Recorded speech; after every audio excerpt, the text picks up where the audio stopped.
Hello, hello. Welcome back to Directing Dread, Episode 5. Hello, everybody. Welcome back. Welcome back. So this is a bit of a continuation from our last podcast where we were discussing short films, and you presented a script and a proposition that perhaps we should collaborate on making a short film and bring our audience along for the journey and use it as a way to practice what we preach. That's right. Exactly that. I've been cooking in this exact environment that you're witnessing. This is my writing lounge. So I read it. There we go. I took a look. And the suspense is building already. My goodness. Here we go, folks. And well, the idea was, let's do a film where we practice what we preach, apply some of the lessons that we talk about. And you have written a screenplay that absolutely does not practice what we preach in any way whatsoever. Well, I have a due response for that, my friend. And it starts and ends with ambition. What did I say? I said the biggest problem is ambition. Your ambition is the biggest problem. We did a whole episode on short films, and some of the points we made were aim for 2 to 3 minutes. Maybe 3 up to 8 max. Right? This is kind of what we said. And you have written a 10-page screenplay that is very ambitious. I think, the idea was, okay, look, can we make something using available materials? The whole theme of our first episode, Jacob, was to use available materials. The whole thing is look around your house, make a list of what you have. Those are your materials, and then make it. That way there's no roadblocks. Okay. This is the thing that we're preaching and we're talking about this. You've written a screenplay here that has elements that we don't have. It has multiple actors. It has props. It has stunts. It has, locations that we don't have really. So it's hilarious because I am exactly the same way. And every time I want to make something, the ambition becomes a problem. Now that was my first instinct. So what do you have to say for yourself? Lock me up, Judge. You caught me. My only response is, did you like it? Oh, well, I think it's mean, and I think you're a sick son of a bitch. And I think it's an evil, cruel story. And that's exactly the type of shit I like. That's exactly, that's exactly the type of stuff I like to make. But yeah, you are mean spirited, dude. Yeah. But yeah, no, I like it. I think it has potential to be very scary. I think it's one of those projects where the execution of it is really going to determine, its performance, because it can be very, very scary if it's done right. And that's my intention. In my head, we're doing everything right. So that's what I'm going with right now. Now, no, I understand everything you're saying, and I agree with you. I remember talking about this, and I remember actively writing this, being like, okay, I know we said we try to do 1 or 2 characters, and I was like, but I need this guy, I need this girl, and I'm not even joking when I said this. I started with 1 line, and I went for a walk, and I literally saw the movie in my head, and I really liked it, and I really felt so strongly about it, where I'm like, okay, and I went back and I listened to our podcast, and I think we said no more than 10 pages. So I'm like, I'm going to write it 10 pages exactly. So it still kind of fits what we said, but it's pushing on the edge a little bit. I guess my mindset is, and I don't want to sound pretentious, but it's true. Even in my own rules that I like to preach, I like to push myself, and I have to do something that is challenging. I have to. Otherwise, part of me doesn't really know if I want to do it. And while I was writing this, I was like, I can get 4 actors, and I absolutely can. And I think I have a pretty good response for maybe your specific points that I'm sure we'll go through. But it really was just falling in love with the story. And I kind of compared it to when I made Lure, because when I shot Lure, I didn't know how I was going to do half that shit. I really didn't. I wrote it. I knew I loved it. I saw it in my head, and I figured it out every step of the way. And I guess what I'm trying to say is, while there is rules in filmmaking, sometimes you got to break the rules to do There's no what rules. is right. Well, exactly, There's no right? rules. There's guidelines. So there's guidelines, right? So I guess my thought was, for example, I told you a story last time we spoke about Lure, how we got the shot of the kid drowning in the background. I didn't know how I was going to do that when I was writing it, but I knew I needed it. And so what happened was, and I'll give you the abridged version because I could talk about this forever, is I actually created a boat pulley system. And so I had 3 boats in the water, all in the pulley system, and I wasn't going to get a real kid to go fake fake drown because it was in November. Sorry, late October, early November. I forget the exact date. So the lake was borderline freezing. So I created a makeshift like waiter suit and water suit, and I got in the water and I went in there, and I was going to be in there for 2 minutes was the plan. I went into immediate shock because, like I said, it was November, and I literally started to almost actually drown. And I don't want to exaggerate to be like, wow, but it actually got kind of scary. So I was supposed to be in the water for a lot longer, but I was thrashing around, and I had the boat pulley system where if I said the code word, which was help, they would help me. The only problem is I didn't think this through. The character was screaming help.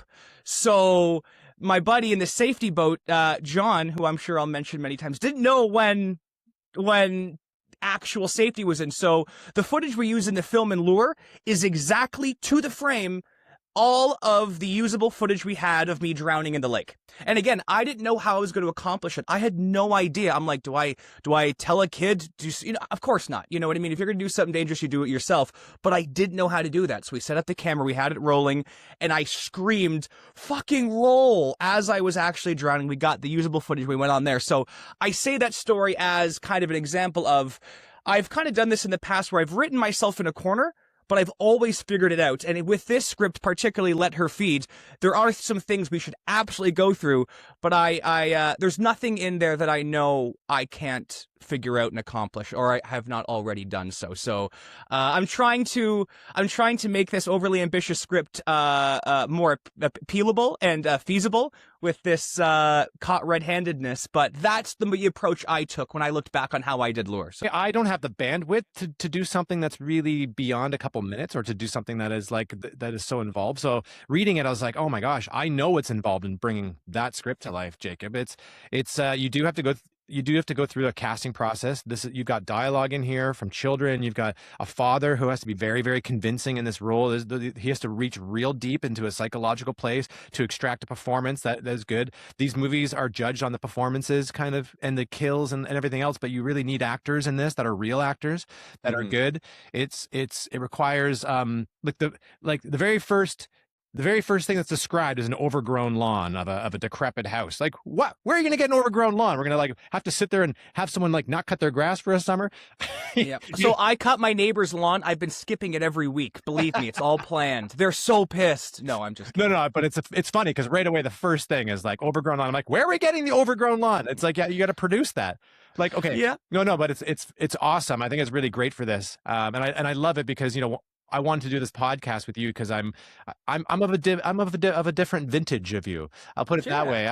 And meeting you is like meeting younger me. And then so I'm trying to look at this podcast as advice that I would give to younger me, because I've learned so many lessons over the last 20 years. And then you come and do something exactly like I would do, which is do something overly ambitious, which I think is fitting and awesome and funny. But looking at it, it does require really good actors, locations that are specific.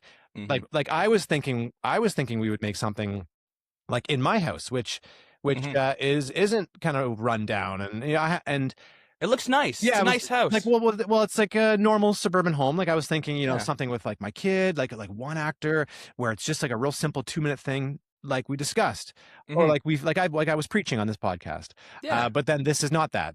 And then so looking at it, I think it's great and it's funny, and the script is good and it is mean, and you are a dark spirit.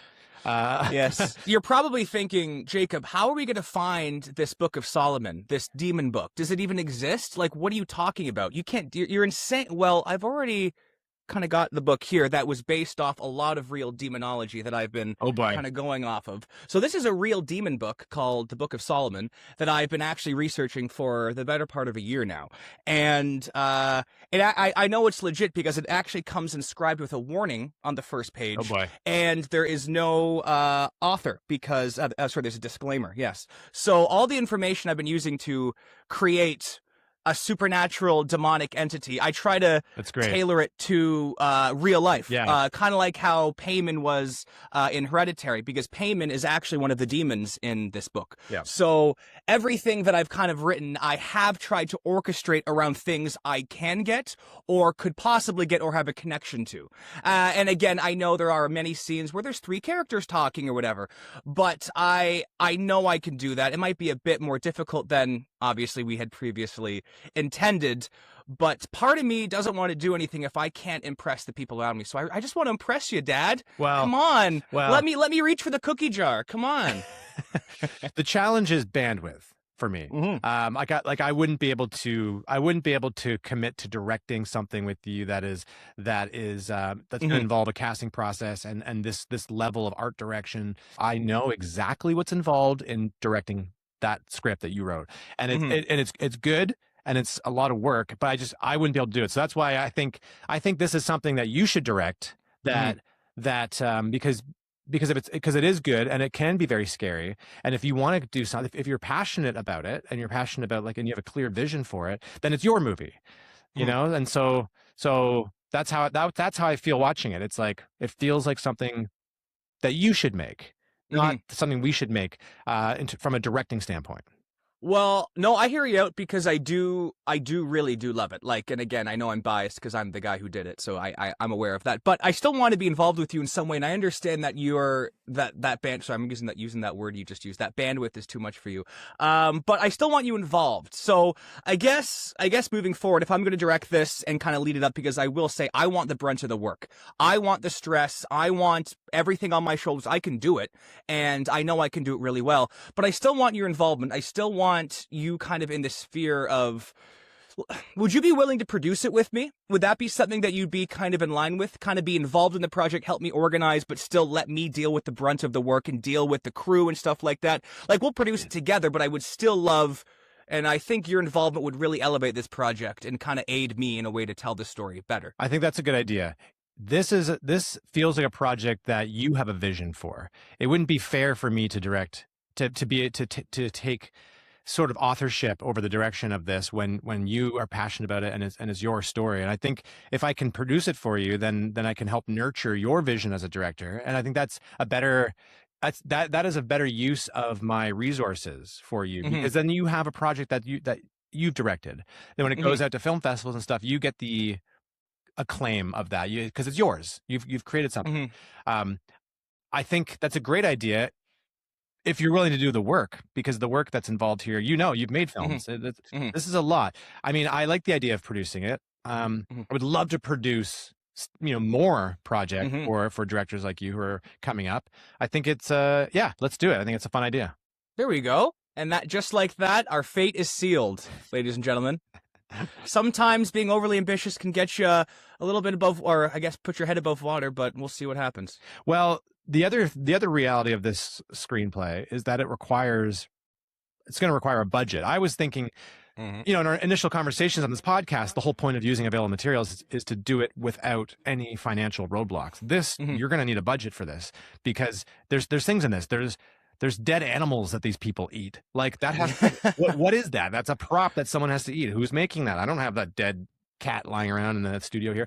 You're going to need, there are some action parts. Like I wouldn't really call it stunts, but more like actor action, where you're going to need to rehearse this stuff. You're going to have the actors, the young girl is going to have to be someone who's talented and can pull this stuff off. You're going to have to do casting sessions and actually find someone. Otherwise, because if you just piece it together with friends and stuff, this sort of thing might not work that well, because it's so you have real dialogue in here that's going to be challenging for someone who's not willing to go there emotionally. And you need 100%. actors that can dip into their experience. That was, I guess, the big question for me. So just to be totally transparent, the one question that I had for myself is, do we want to use actor or non-actor? And just from talking to you now, I'm thinking the only way to do this, if we're going to do it right, is to go for actor. And I know the actor rates for a very low budget 2-day shoot like this will be feasible. But again, it is still, like you said, it still does require somewhat of a budget. But I just feel like I just feel like at this point we should just kind of go for it, because like I don't, like you just said, I don't want to use my friends and my family as, hey, it's Uncle Joe. As much as I love Uncle Joe, who doesn't exist, but Uncle Joe's great, I still think that we should get someone tailored that really is a good performer, because I really want to work with them. I want to rehearse with them. Now the problem is with Joe, you just lost a job. Well, Uncle Joe doesn't rehearse that much. He shows up late, and he doesn't shave his mustache when his character doesn't have one. So he's got his own issues. Also, he's hypothetical and lives in my brain, so he never shows up at all, actually. But again, just to resort back to your cat question, because yes, there's a character that I guess, could we talk about this? It doesn't matter. I mean, because I want to surprise our audience. Yeah, but I don't know if you want to give away too much. I don't think these are huge challenges or huge asks or needs, but they are asks and needs. Oh, for sure. They're like getting nothing. Getting dead animals, getting fake dead animals is going to be tough, because I've been collecting real dead animals from my neighbors, so they're very upset with me. Well, there you go. Just stick it in the freezer, keep it fresh, and on the day we'll bring it out. Everyone will be fine with that. We're not faking shit here, man. Yeah, it's gonna require some resources and some time. I just want to say this is going against our advice. So I wouldn't recommend, if you're a first time director who wants to make a film, don't do this. Don't do this unless you have someone like me who's going to help you produce it, which is going to be challenging. I'm assuming most people are just going to want to get some experience and get something off the ground quickly. So don't do what we're talking about. We will do it because I think it's hilarious. I also do think that this is just such a sick and twisted story. There's stuff that happens in this script that I'm not sure you could even really show. I mean, well, I know you can, because I think it is. Are you talking about Maya's scene or Evan's scene? Maya's oh, scene. Yeah, that's pretty horrible. Yeah, it's horrible. It's hard to do this stuff too. You're going to be in there with these actors trying to make them do these things. I just know that if you pull it off right, it can be scary. It has to be scary. So as the producer, I'm going to put your feet to the fire in every moment and say, like, how is this moment going to pay off? I'm going to help you. Like, who are the right actors? I can just guide. As a producer, I can really be kind of hands on with you and help offer whatever opinions I have. But it'll be your vision. And it'll be your responsibility to tell the story and to make sure that it's working and that it's scary. What's going to make this not work is the wrong cast. Yes, casting is going to be huge. And again, I think circling back a little bit also to what we were preaching earlier is, I did a few things that we preached. I made it scary. I made it real. I really went for it. I went for the jugular. So I did give the horror community, when they hopefully see this, I did give them the sheer, wow, okay, we're going for it. We're not fucking around here. We're doing that. We're going to a 10. I just love that I said, don't make it longer than 8 pages, 2-3 minutes max, and then it's exactly 10 pages. Because I'll be honest, the first draft was 12, and I was like, oh man, that's too much. Or sorry, it was 13 pages, and I had to I was like, I don't need that. And as I revised it, funny enough, I was using less words to convey the story, yet I was adding in more scenes. It's funny how that happens. More is happening in less words, and I was like, I need that now. I can't not have him find the key behind the photograph. I need that. It sets up the book thing. And I'm like, oh, okay, stop right now before I hand in a 35-page essay. I have some questions. Yeah, specifics. So hold on. So I want to go into specifics with you, but if I can just give a basic, I guess, overview of what the story is, just so they have some perspective on kind of what kind of story this is, without spoiling maybe the whole thing. So, okay. So this is the log line, and the title for this short is called Let Her Feed. And on this treatment here, it says it's 8 minutes, so I don't know what script you read, but so the log line is this, yeah, I know, on the dot. To keep his resurrected wife alive, a desperate father forces his children to feed her reanimated body with their own blood. But the younger son soon discovers that the entity in her corpse isn't healing; it's preparing to claim a new host. Ooh. What's interesting about this is that I almost want to go with you in the opposite direction of what we preach and almost make it bigger. Let's do it, man. What can we do? Because we're just making it better at this point. This is where it becomes a real problem, because we can do anything. And it's like we can literally do anything. That's what we should do. I think that, and it's funny, I know you were saying don't do this at home. I think the reason why I made films truly is because I would literally, and I'm not just saying this to be silly or to be overly artsy or whatever, but I would literally have an idea. I'd go for a walk or I'd whatever, and I would literally see the movie in my head. And once you once you see it, I'm not even writing, I'm just transcribing what happened. I'm like, yep, she goes in there. And again, maybe I don't have everything figured out, like what color's her shoes, I don't know. But like, I see the essence of every scene and I see the action. And then once I saw this, it wasn't just, oh, I'm not just making like a quick 2-3 minute joke. I really fell in love with the family dynamic, and I really started thinking about, oh my God, when the mother got sick, how the father reacted to that, how pushed he was, and how he's what it would take a father to be manipulated, to force his kids to do this. You know what I mean? I really got into that circumstance, and I fell in love with that family dynamic. And I think that's where my attachment to these stories is I really like writing about family and how family can degrade. And this story, I think, really encompasses how real family, when it degrades, is the scariest thing in the world, because those are the people you depend on the most. And when the people you depend on the most are the ones making you feed yourself to a demon, that's bad. So just to get very simple at the end, but so that's kind of where the driving force came in, and it went from this idea that I really liked to an idea I can't stop thinking about. And so I guess my only point is I agree with everything you're saying, but I guess just to get passionate, if you really believe in something, like if you really, really, really, really love it, you'll figure it out. And you have to be pragmatic. You have to have a just in there to bring you back down to earth and be like, look, dude, you don't have a real cat. Use a fake bird, or whatever the compromise might be. But I think it all stems from being indomitable and being like, I'm not going to fail. I'm going to figure it out and be creative on how we figure out this budget thing. So I guess it was an idea of me pushing myself, but also just genuinely falling in love with the idea, the concept. But again, that's also a curse, because I feel like most artists, most writers will say that about their work. So I understand the counterpoint to that too. But yeah, but I agree with everything you're saying, like I said. And I think if you're going to produce and kind of hold me to the fire, like you said, and kind of push me in ways that I haven't been pushed before, I really think this story, if done well, which I know it will be, because I'm not going to drop the ball, I think could be the scariest thing since sliced bread. So let's do it. Sliced bread is scary. Dude, it's crazy. But the prices these days, sliced bread is like double what it used to be with inflation. Don't get me started. That's the real horror Chemicals. story. Yeah, I mean, you're not using your available resources. You're trying to make a movie, and you're gonna have to acquire the resources. So I do have this. This is in the script, and I did. We may need to summon a demon to help us pull this off, because it's going to require some black movie magic. But we're gonna do it. You need a budget. Where's the budget coming from? My pocket. Really? You're gonna self-fund this? Absolutely. And you're also a producer.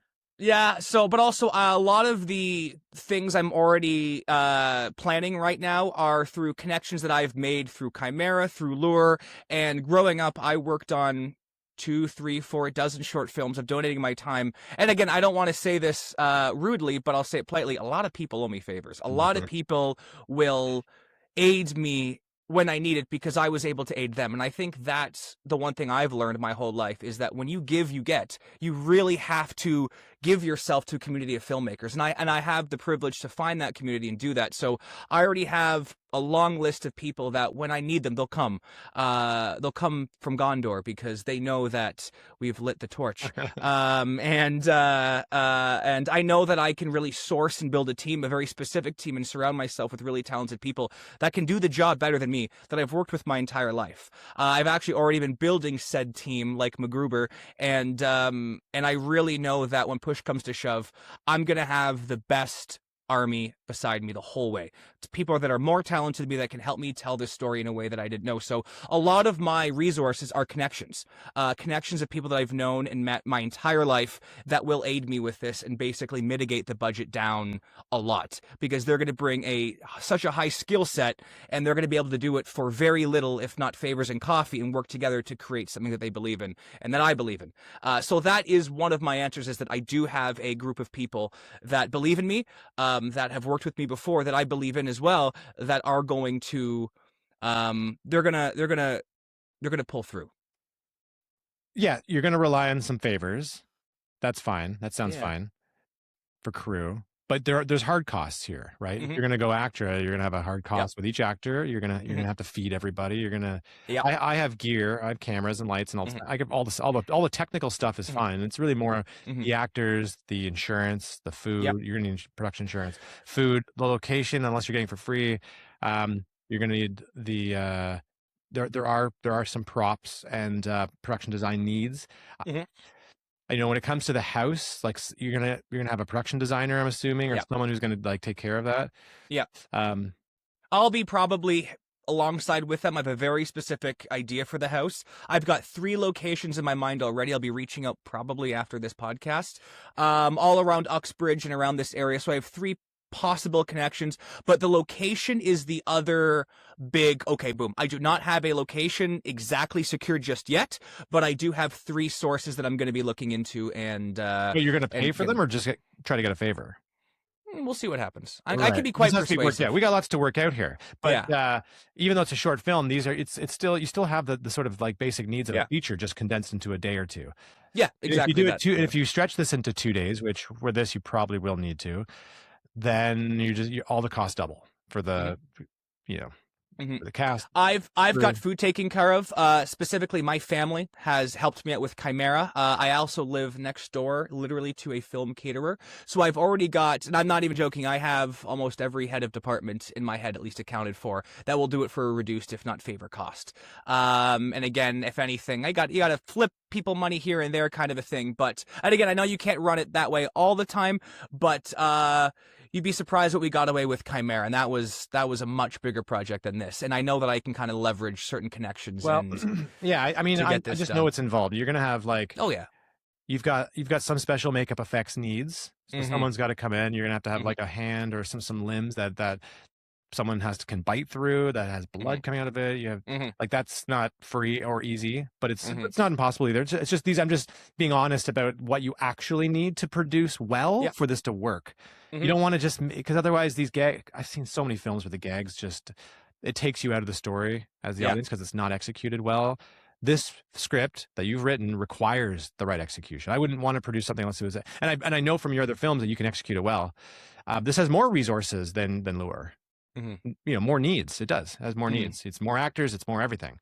Mhm. Um, And it's working with kid actors too, and that's something that I learned the trials and tribulations of with Chimera. So that's something that I'm going to be really well, because you got the refining. parents as well. So then you have to, and then you have to work within Mhm. Mhm. certain guidelines, obviously. So it's actually double the amount of people that need to be there, people that need to eat. Just Mhm. these are working outside of our means, but that's okay. That's okay. I've done this before. When I did Cookie, we shot that in one day at my sister's house with family, Mhm. friends, with our own gear, and it still costs $5,000. Mhm. That's what the budget was. Mhm. Just to get a hard drive, to get the food. To, Yep. once it's not free. When we did Latched, which was we did that over the course of 2 weekends, I think it was $15,000. Oh, And okay. and I own the location. It was Mhm. my wife and my kid. Like I'm using my resources, and it still costs $15,000. So what was your biggest expense on that project? It was many years ago. I think the makeup, because we had a full creature, right? Oh yeah. We have a full Yeah. creature, like a full head to toe prosthetic. Yeah. And then we made wings, and there was visual effects that we had a company do, although I think they did us a favor. But I think it was just the hard costs of the Mhm. practical effects, the food, just getting people there. Also, Gas. not everyone is a volunteer. I think there's certain departments that I do pay, even like like in the past when I was younger, would make short films like this. There's certain departments I would pay. I wouldn't rely on favors. Like sound is the Mhm. one. Mhm. You can have a friend do that, but I just always will pay someone who's responsible for the sound. No, It is that's number one. Yeah. Yeah. It is, I completely agree with that. I've already got 3 people in my mind for sound, and they're all in the industry for sound. So no, sound is you're absolutely right. Sound is, and I got bit in the ass for a lure. I don't want to say any names, but like we got was it Uncle our John? What's your uncle's name? Bob? so Uncle Joe did our Was it sound on Lure, and this could be a podcast of itself. But long story short, he didn't record any of the audio properly, and he didn't tell us until we wrapped. So Yeah, we it's a had, classic. So we Amateur had mistake. to, Yeah. we literally had to do an entire ADR of lure, and that could have been mitigated if I was told what Hold happened, on a or second. Hold on a if second. What do you mean? You did the entire film as ADR? the entire film is ADR What? lure. Yeah, I know. Oh, that's We had, really good ADR. yeah. I had no idea. Yeah, good. We did it in my basement, literally. Wow. I couldn't afford a studio, so I basically made a makeshift tent, and I had all my sound equipment. Hmm. And I did all the ADR myself. I also did all the ADR for Chimera in my basement too, because I kind of mastered the sound. So when we work together on these side stuff, I'm your sound guy, and I'm serious. Keep that in mind. I master sound. Maybe I'll just hold the boom pole myself. But no, I really do love sound. In film school, when I couldn't direct or write, I was always the sound guy. I liked it. It was just a very, I knew my mission. But so Lure was a huge wake up call, and that was my biggest lesson, like you just said, on sound, because I was in disbelief of what happened on that project. Yeah, And you want someone, you just don't want to worry about it, but yeah, you don't want to yeah, worry about it on the day and have it slow you down or be a technical problem in any way yeah, whatsoever. So you just want a professional person to manage the recording of the sound and the mixing of the mics, because you got multiple yep, kids, you've got two children, you've got two parents, you got four people, so you need hmm lav mics. Like there's a real hmm responsibility there that needs to be taken seriously in the sound department. yeah, Your DOP and with the gear we have and the cinematography and that sort of thing, and that to me is less of a concern. hmm I think it's really 99% of your job as the director with this is casting. hmm As we've said over and over again, I'm going to say it again. It's casting. hmm Casting, it's casting, it's casting. The other thing I would suggest, I don't know if you want to get into notes. Dude, I want to get into notes. Let's do specifics. Come on, let's do it. Well, this is just a general thing. Sure. I don't know, but you know, with something like this, there's a lot of dialogue in this, hmm which is fine. It's just you're gonna without the right cast, it could go bad with this type of hmm dialogue. With the right cast, it could be really like scary and heart wrenching. hmm Um, but I wonder if there's ways to convey some of the stuff that's expressed through dialogue. I'm wondering if there's ways you can rethink it to be more visually conveyed as opposed to verbally hmm conveyed. hmm You know, it's almost like a challenge I would give you. Like what if you had to tell the story without any dialogue? Now that's hmm impossible, but if you thought that way and looked at it, maybe there is like moments, a couple moments here or there where it's like, oh, that Yeah. if we just conveyed that piece of information through a shot or through something, a piece of art design or art direction or something that's visual as opposed to like someone saying it, it helps hmm with these types of stories.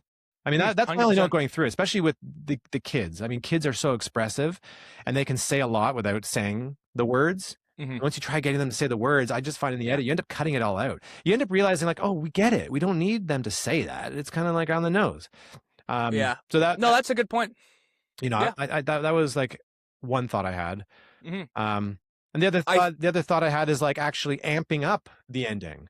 Because Okay. you have a moment where there's a little bit, not really an attack, but a little bit of a physical, you know, encounter.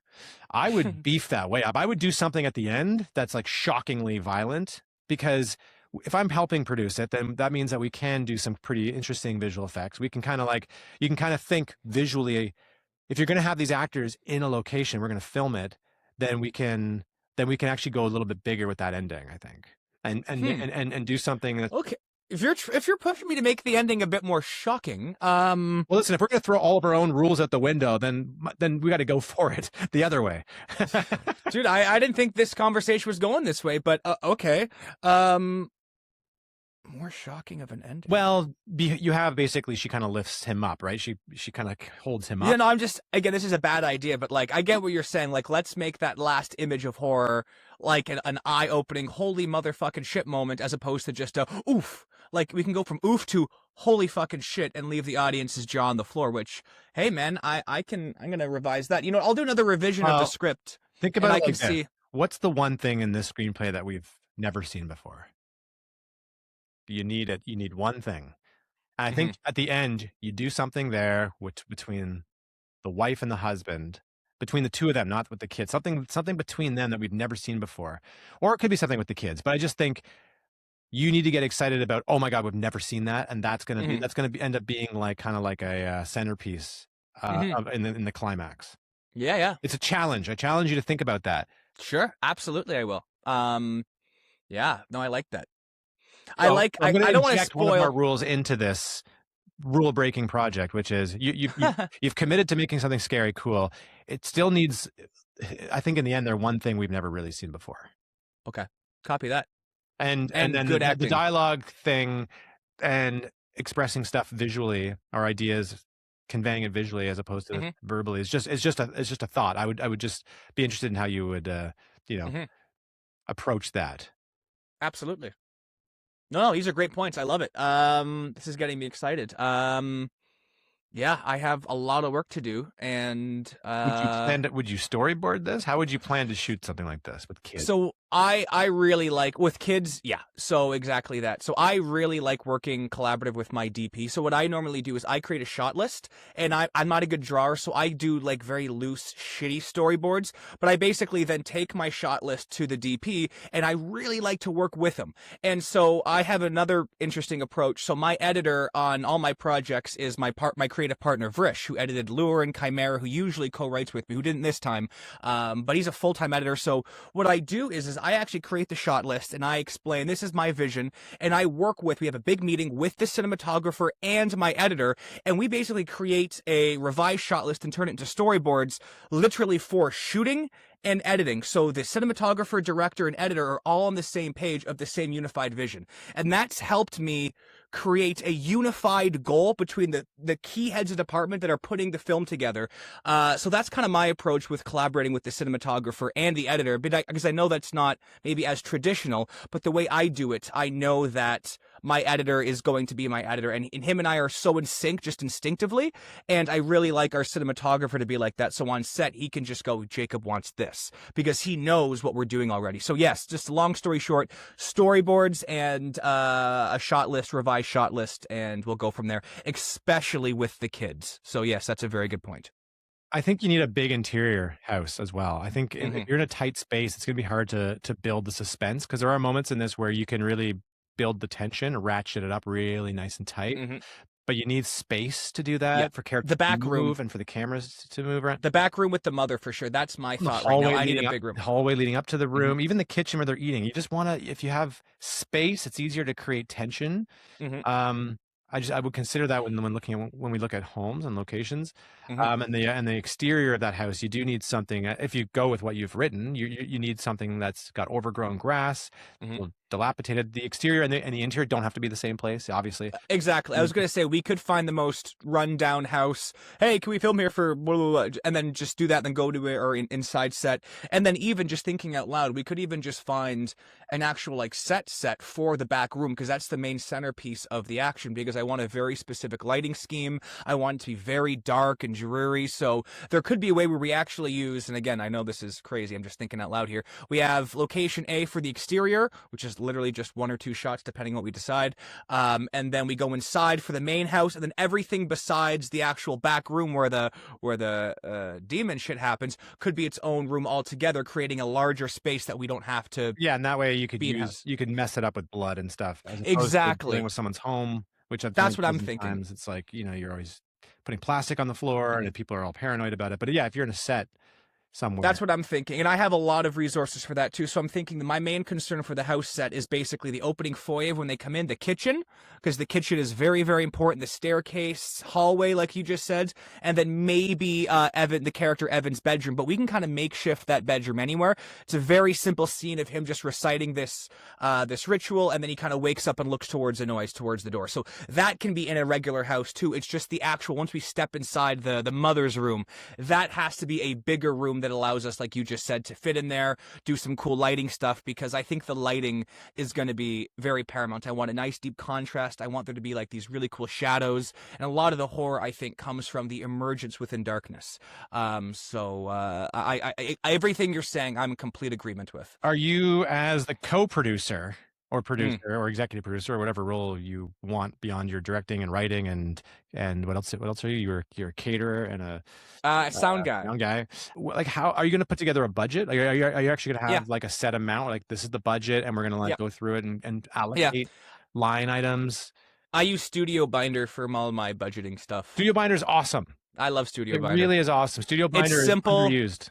Exactly. It's underused and it's really simple because for me, when I'm producing my short, like I produce Lure and I help produce Chimera, I was like, I just need something simple to help me get this going. And so random shout out to Studio Binder. But yeah, that's the process I usually use. I for use that. Studio So, Binder for a lot of things. I really like it for breakdowns where you can import your script and then you can go through, you can highlight all the elements for each department. So Mhm. if I'm directing a movie, I'll use Studio Binder to do my own breakdown for everyone's Mhm. department.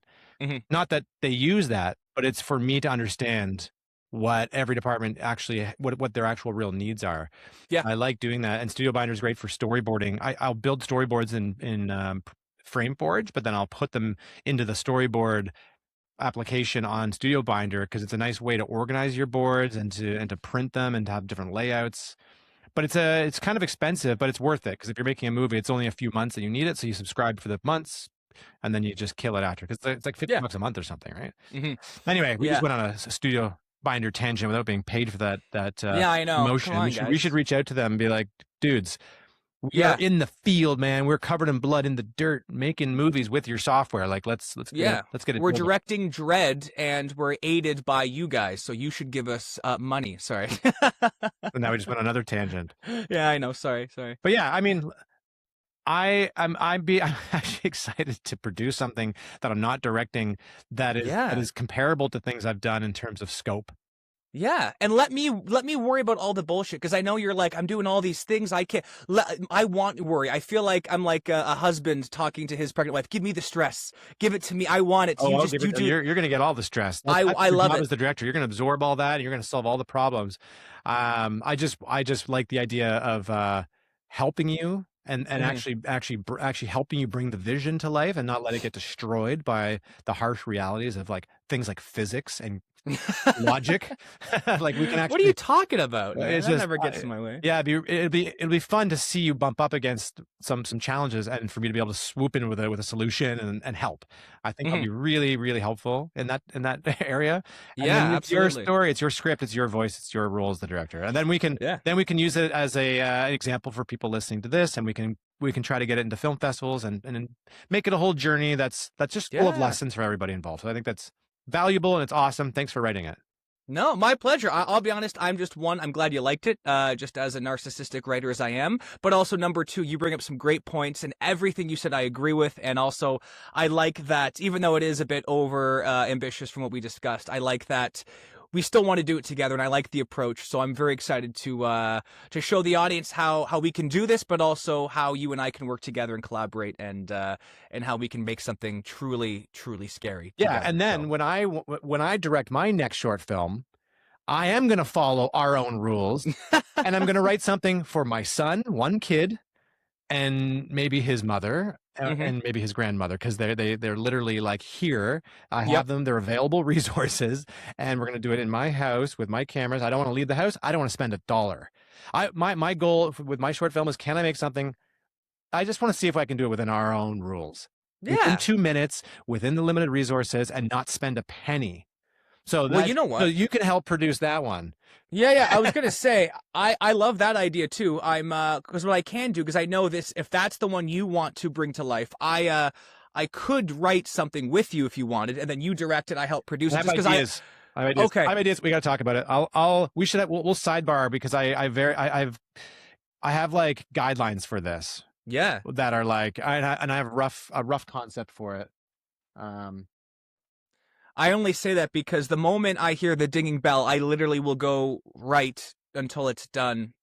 I have a poster for it here somewhere, but Oh, dude, we that's got this. So the anyway. next short film we do after Let Her Feed will be. Do you have a title for it, a working title for it yet? Astrophobia. Astrophobia. Ooh. Like I'm scared of asteroids? Yeah, that's Is that exactly. what that means? Yeah, okay. Because I was like, No. oh, Astrophobia is the irrational fear of lightning. It's it's an cool. actual phobia of lightning. That's awesome. But yeah, I feel like, it's a yeah, concept that I feel like I feel like I've been talking. Astrophobia is what I pitched originally to the people that produce Carved. So I pitched I see. 5 ideas. Astrophobia was one of them. I've got the pitch deck here somewhere. It was the original idea I really wanted to do, and Mhm. I kept pushing them, but they just were like, we just want to make the Killer Pumpkin movie. You Yeah, know, we want a it's good. It's pumpkin. good for marketing. Astrophobia is something that I just think is I have a vision for something that's very scary, and it's not really that simple to pull off. But I feel like the way visual effects have evolved now, and my involvement in visual effects now, I feel like I can pull off the device that we haven't seen before. Okay, there we go. Um, So, all right. So I can already sense there's almost a few things you're almost breaking in your own rules there, because there's a bit of like I can imagine a lot within of my special resources, within my resources, okay. because Oh, I fair have enough. I have Okay. unfair resources because of my day job doing this for other directors, and Well, at least you're aware you have an unfair advantage. That's yeah, it's still within my resources. no, I'm just playing. Again, use your I'm just Yeah. poking you, but use your resources if you could do that. Absolutely. So we'll do Let Her Feed, and then we'll do Astrophobia. You will direct and write that one, and Well, I'll no, produce that one. no. And we'll, I want to brief you on what the concept is and what the structure is, the very basic building blocks of the story, and then see if you would be interested in writing it or co-writing it. I don't need to write it. Okay, I'll be honest, I would love to write it. I want to direct something, but I don't. I'm so busy that I like to collaborate. If somebody else has an approach to writing it that's better than what I would do, I would much prefer that. Okay. I write as a sort of a default. If you know, I'm a director first. I don't have to write it. I would love for someone to surprise me with ideas I don't have. Perfect. You know, I have an idea for what it is, and I have all the actors already. Oh, there we go. I'm not going to use Actra because I don't want to pay. My mission is to just do it with $0, and I see. by using my own family, I don't have to pay for the food. I'll just use whatever's in the cupboard, and literally, I just don't even want the crew. I just want like you, me, and like that's it. Like I am going to do the sound myself. I'm going to do. I want to try it within our directing dread guidelines that we laid out in the first couple episodes, and just do it, because I've never done that. I've always done what you're doing, which is being really ambitious and going really big. And I have had success doing that. So I know it's doable. It's just it requires money to a degree. It's not nothing. So yeah, that's the disclaimer. I hear you. So then, you know what? This is a great plan. We'll, like we said, we'll do Let Her Feed, and then you and I will have a side conversation about Astrophobia, and then we'll see that. And yeah, I'd love to write it. I'd love to be involved, and we'll see what it is. So yeah, that's exciting. Yeah, that's so there we go. Then we can A/B our approaches. You know, we can. Yeah. We can compare and contrast. It's just like, this is what happens when you follow rules, and this is what happens when you throw the rules away. You know what I mean? So it'll be great as a case study. So there we go. You guys are getting a great lesson on what to do and what not to do, and the results that will follow for both. Yeah, and these journeys, we can do follow-up episodes on this, and we can sort of weave some lessons into this. We'll do lots of behind-the-scenes stuff. It'll be a great case study for both of these films. Yeah. And again, I know I was being vague about the story of Let Her Feed. I think the audience caught a few things. They know the general gist, they know the log line, but I do want to keep it somewhat vague because, you know, even though we're talking about it in detail, I also like to keep the story, I don't know. Part of me is just like, no spoilers. I don't know why inherently I'm always like, talk about it, but don't talk about it. So to our lovely audience, if you're wondering, I kind of get it, but I want to know more, just wait. Just wait. Maybe we can do an episode where we break down the script, but again, that gives away the entire thing. So I don't know the approach on if we want to just show our hand and then show the results of that, or if we really want to surprise our audience with, hey, this is the story. I don't know what the best approach is here. I think the story on this podcast for the audience should really be the making of it, and the story of the making of it, because it's on brand with what we're doing. I look at this podcast like a little bit of a film school. It's like a horror directing film school in podcast format. So the story should be the making of it, the nitty gritty, going into the weeds of production and the reality. The story of your narrative, like your narrative story in the film, should be a separate story, I think. Yeah, okay. That people can experience in film festivals. I think they'll get it. They'll get it through the behind the scenes and the making of, to a degree, but I think you just don't give it all up. Which is also what we should do, by the way. We should definitely do a really good behind the scenes coverage of both films that we do, because I really want to get like a really great insight of like, this is how set A ran, this is how set B ran, and so the audience can really see, hey, this is what happens when you have, like you just said, a bigger script or a smaller script. I think that's going to be important. So I think that's because that's something I don't put as much effort into that as much as I should. Like on Chimera, I had a few behind the scenes things, but I really wish I got like a full, almost like a documentary made. Behind the scenes content for this this channel. I need to do that more. That's something for myself I need to do more, because I get so lost in just what we're doing, and I get so just like, I don't have time to think about anything else, but I also need to remember that I want to show people what we're doing. So that's going to be my learning curve, is being able to manage the mission on the day, but also let's make sure I at least have something there to show what we got going on. So, Well, I think it's all been said. I think it's all been done here on this podcast. We've achieved our mission of dissecting the approach. I think your first step really is finding actors for this. You've got the script. Script's decent. I think it's acting. Everything else will be fine if you cast it right. I know I keep repeating myself about it. I don't care. I don't care. I can't say it enough.